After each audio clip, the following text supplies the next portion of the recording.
Shabbat Shalom. I like to start with something funny. David Steinberg is sitting in his living room completely naked, wearing only a top hat. His longtime friend Moshe strolls in. "What's this?" he says. "Why are you sitting here naked?" "Oi," David says, "no one comes to visit me." Puzzled, Moshe asks, "So why the hat?" David replies, "Well, maybe somebody will come." This time of isolation and quarantine has left our community, especially those in mourning, feeling as if no one will come. Traditionally, when someone passes away, we sit Shiva for a prescribed period of 7 days, when we receive visitors to our home, people looking to bring us comfort by their presence.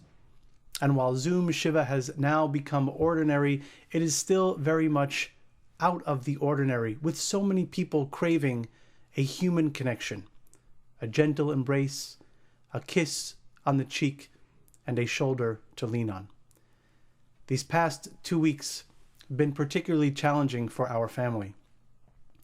First, my cousin passed away from complications following the coronavirus. Then my grandmother, who had been ill, passed away peacefully in her sleep, and we waited 5 days for the interment because of the COVID-19 epidemic.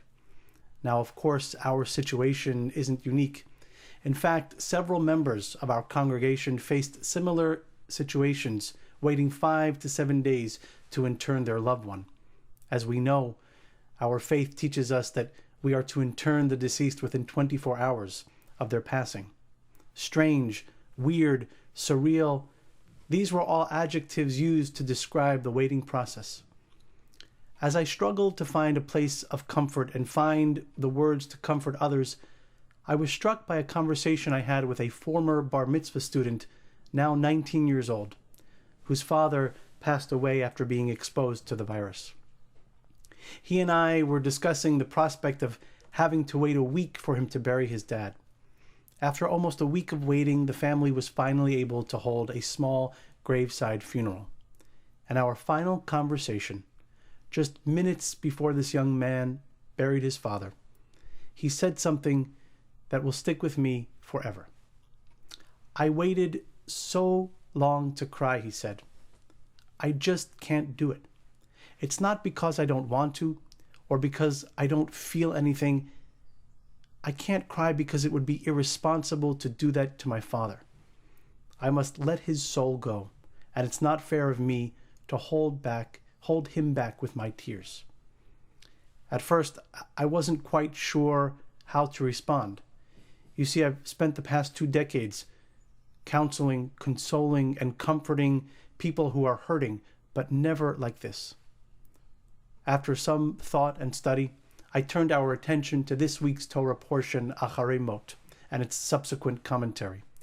In the double portion of Achrei-Mot Kedoshim, we revisit the deaths of Aaron's sons Nadav and Avihu. The story of their deaths occurs several weeks back in Parshat Shmini. In Parshat Shmini, we learn that in the wake of their deaths, Aaron is essentially told not to cry. Moses says to Aaron, "Do not bare your head. Do not rend your clothes, lest you die and anger strike the community." In essence, the Torah makes it clear that Aaron is not permitted to cry over the deaths of his 2 sons.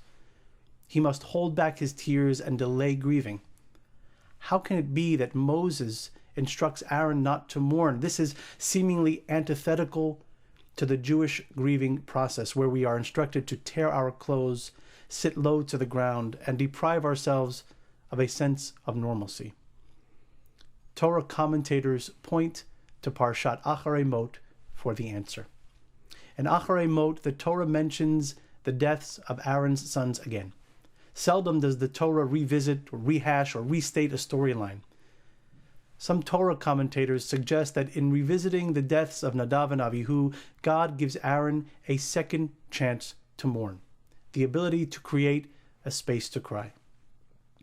After reviewing the Torah portion with my former student, we both cried. A lot. And our hearts were relieved. When we are home for long periods of time, when we are left to our own thoughts, We can unlock parts of ourselves that were previously hidden.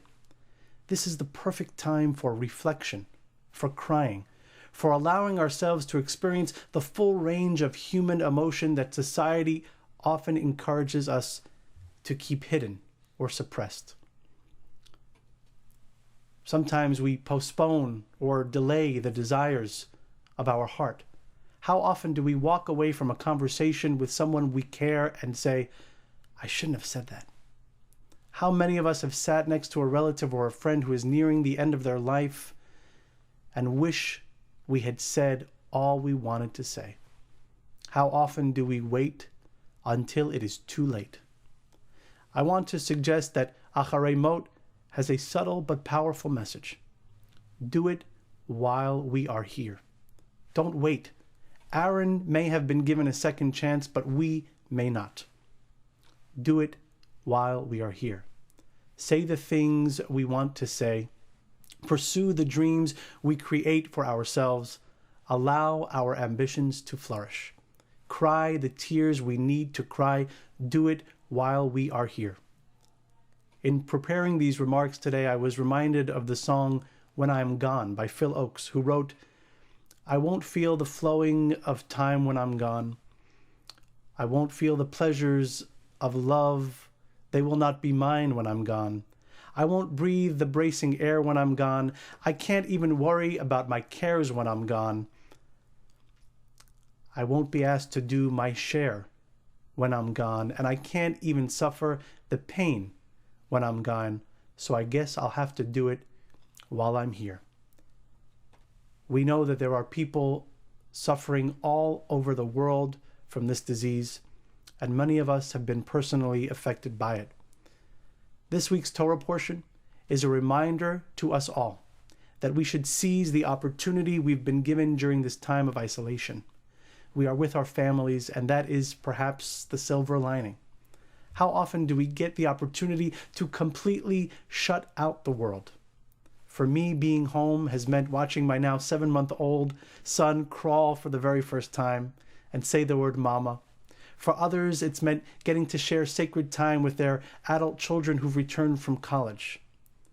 For some, it's meant connecting with a spouse or children at home. This is what we have, and this is what we must hold on to. Let us pray that the smiles never fade, that the words I love you remain at the ready. Cherish these moments and remember, in the face of death, we affirm life. We thank God for the people who give us strength and for the people who help us find the courage we need to cry.